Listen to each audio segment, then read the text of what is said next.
Halo GP Mania, selamat datang kembali di channel Bramba. Di video kali ini, saya telah menyiapkan informasi seputar dunia balap MotoGP yang pastinya terupdate untuk Anda. Selamat menyaksikan.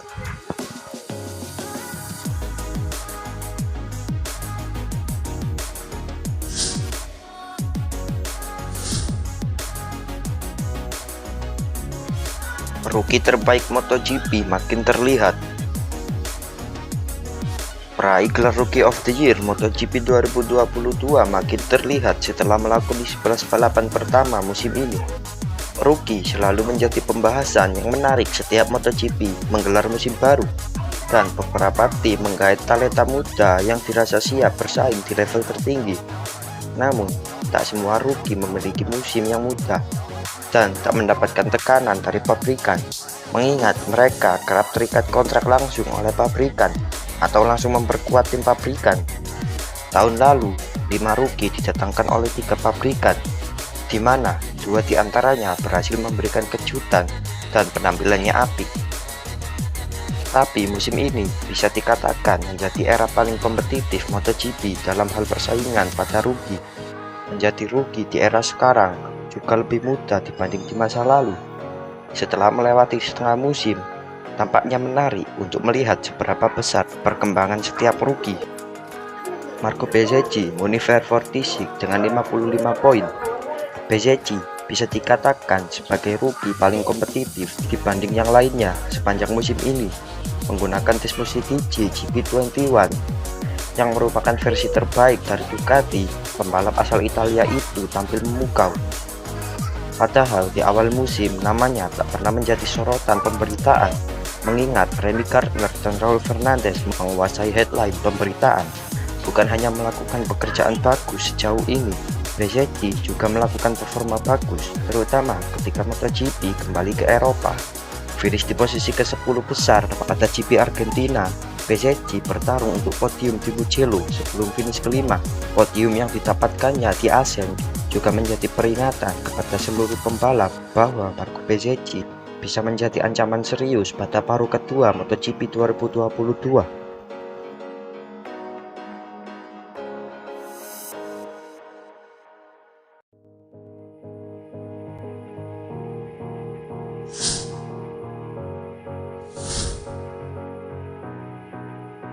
Hadapi Fabio Quartararo, Francesco Bagnaia belum butuh bantuan psikolog di MotoGP 2022. Pembalap Ducati Lenovo Francesco Bagnaia belum butuh bantuan psikolog untuk hadapi Fabio Quartararo di MotoGP 2022. Bersaing dengan Fabio Quartararo, Francesco Bagnaia mengaku bisa menyelesaikan masalah yang ia alami secara mandiri di MotoGP 2022. Francesco Bagnaia menjadi rival Fabio Quartararo dalam perebutan gelar juara dunia MotoGP 2022. Francesco Bagnaia berhasil mengatasi tekanan yang ia alami dan mengklaim kemenangan di MotoGP Belanda 2022 lalu. Padahal sebelumnya pemuda asal Italia itu kerap membuat kesalahan saat balapan dan nyaris kehilangan kans meraih titel juara dunia MotoGP 2022. Difavoritkan sebagai juara dunia sejak awal musim, memberikan beban besar di pundak Francesco Bagnaia dalam melakoni MotoGP 2022. Perubahan yang dilakukan Ducati di awal kejuaraan juga makin memperburuk situasi. Tetapi perlahan, Bagnaia mulai bangkit dan menemukan kembali bentuk terbaiknya meski masih kurang konsisten. Menghadapi paruh kedua MotoGP 2022, jebolan VR46 Academy itu yakin bisa tampil konsisten.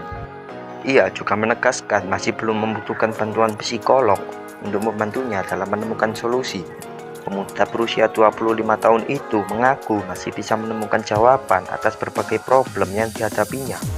Anda harus bekerja pada diri sendiri, Anda harus melihat diri sendiri di cermin, dan Anda harus memahami kekurangan Anda, kata Bagnaia dikutip Autorest.id dari Speedweek. Belakangan ini, saya berpikir bahwa saya selalu merasa kuat. Namun kemudian saya berkata pada diri sendiri, apakah saya benar-benar memikirkannya sebelumnya? Tambah pembalap kelahiran 14 Januari 1997 ini. Saya merasa masih harus belajar. Mungkin saya harus mendiskusikan tentang itu. Pelatih saya tahu bagaimana mengelola itu, dan begitu juga kekasih saya, dan tentu saja keluarga saya, jelas pembalap murid Valentino Rossi ini. Saya pikir 70% proses ini harus diatasi oleh diri saya sendiri, sisanya dibantu kekasih dan keluarga saya, dan tim, ungkapnya. Sekarang saya tidak merasa membutuhkan bantuan psikolog, tetapi jika ada masalah di masa depan yang tidak bisa saya selesaikan, saya tak mengesampingkan itu, pungkasnya.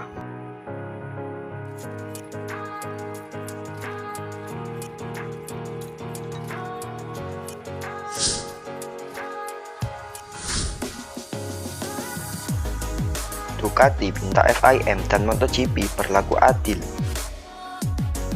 Prinsipal Ducati Luigi Dall'Igna merasa tak adil penggunaan ride hack device bagian depan dilarang di MotoGP.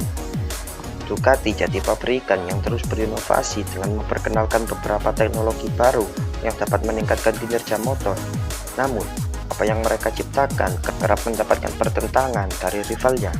Tetapi, seluruh rival mengikuti apa yang dilakukan pabrikan Italia itu. Ketika FIM dan MotoGP merasa itu tak melanggar aturan, tetapi untuk ride device bagian depan, Ducati tampaknya harus mengalah. Pasalnya, penggunaan perangkat yang dapat meninggikan dan menurunkan suspensi depan mulai musim depan resmi dilarang penggunaannya. Bahkan, whole shot device yang hanya beroperasi pada awal balapan juga tak boleh digunakan lagi. Jelas ini membuat Dall'Igna kecewa dan merasa apa yang dilakukan oleh para insinyur Ducati tak dihargai, mengingat itu memberikan dampak besar, bahkan bukan hanya untuk Desmosed GP, tapi juga untuk semua motor. Tidak, saya tidak bisa menentukan peraturan sendiri atau berdasarkan pandangan pribadi. Saya hanya bisa mencoba memahami peraturan dan melakukan hal-hal yang diperbolehkan, kata Dall'Igna kepada Speedweek. Adil melihat ride hack device depan akan dilarang setelah musim 2022. Tetapi ketika semua orang menentang saya, tangan saya seperti diikat. Tidak ada yang bisa saya lakukan tentang hal itu. Saya harus menerima perubahan ini. Saya harus melakukannya. Biaya besar yang harus dikeluarkan untuk membangun ride hack device menjadi permasalahan utama pabrikan lainnya. Mengingat saat ini mereka harus menghemat pengeluaran setelah finansial terganggu akibat pandemi COVID-19. Saya tidak tahu mengapa kami membutuhkan perdamaian di MSMA. Kami sedang berdiskusi di MSMA untuk menyusun regulasi sebaik mungkin, ujarnya. Penguasaan ini penting untuk semua pekerjaan yang terlibat. Itu sebabnya kami berusaha untuk menemukan solusi terbaik. Salah satu inovasi Ducati, yaitu winglet pada fairing aerodinamika, juga mulai mendapat tanggapan negatif dari beberapa pembalap termasuk Marc Marquez. Pembalap asal Spanyol itu mengatakan sangat sulit mengikuti pembalap lain dari jarak dekat dengan adanya sayap di motor. Tapi Dall'Igna menegaskan akan terus berusaha mempertahankan fairing aerodinamika yang mana saat ini juga sudah terpasang pada motor jalan raya Ducati. Ya, kenapa tidak? Salah satu tujuan kami adalah mengembangkan teknologi baru untuk motor komersial kami. Kami melakukannya di masa lalu dan akan terus melakukannya di masa depan, ucapnya. Ini mirip dengan aerodinamika. Bagi saya, pengetahuan tentang aerodinamika merupakan aspek penting. Di sisi lain, untuk dapat membangun motor komersial yang cepat. Di sisi lain, untuk menjauhkan udara panas dari pengendara. Ada banyak hal yang harus dilakukan jika Anda memiliki pengetahuan yang cukup luas tentang teknologi aerodinamika, ungkapnya.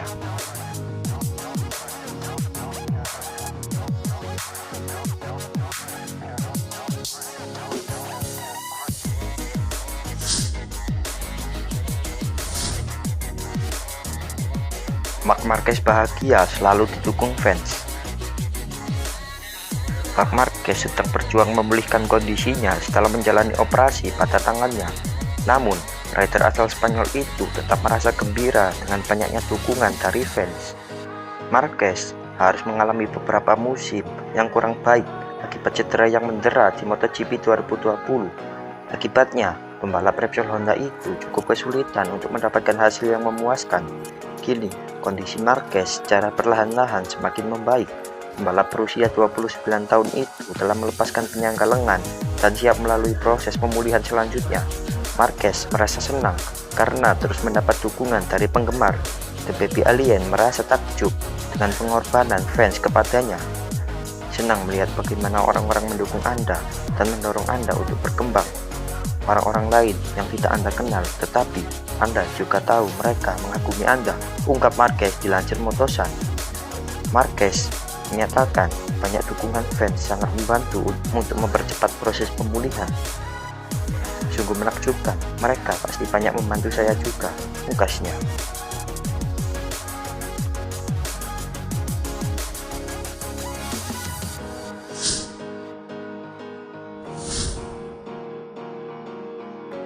Ducati persilahkan pembalapnya saling bertarung.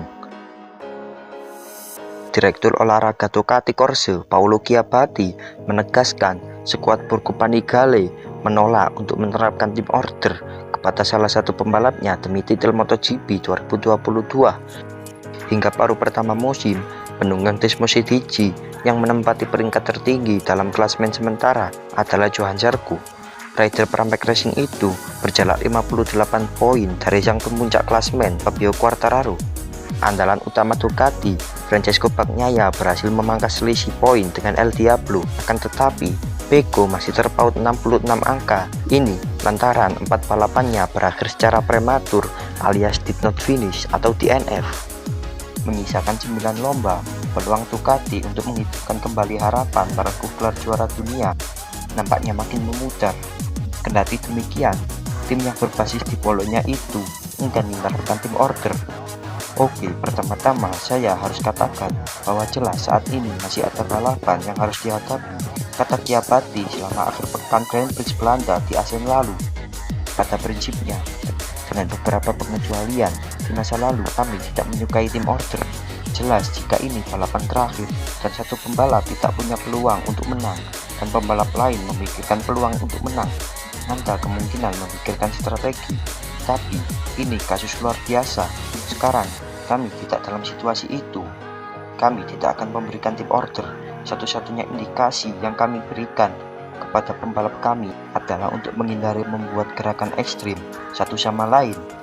Saya masih ingat pengalaman Andrea Dovizioso dan Andrea Iannone di Argentina bertahun-tahun lalu saat keduanya bertabrakan pada lap terakhir di tengah perebutan podium, dan kami ingin menghindari situasi serupa.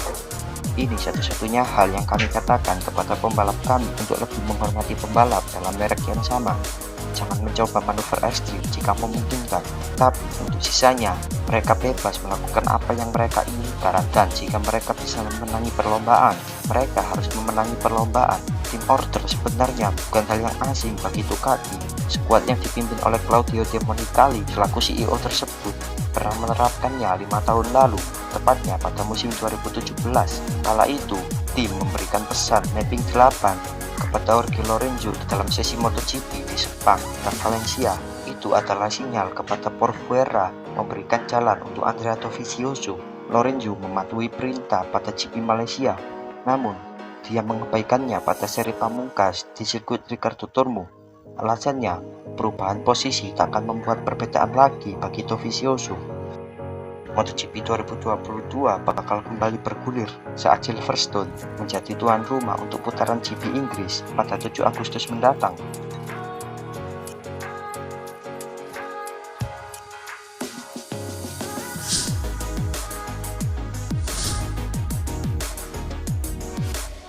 Sekian dulu video kita hari ini. Sampai jumpa di video selanjutnya. Saya Brambang and see ya.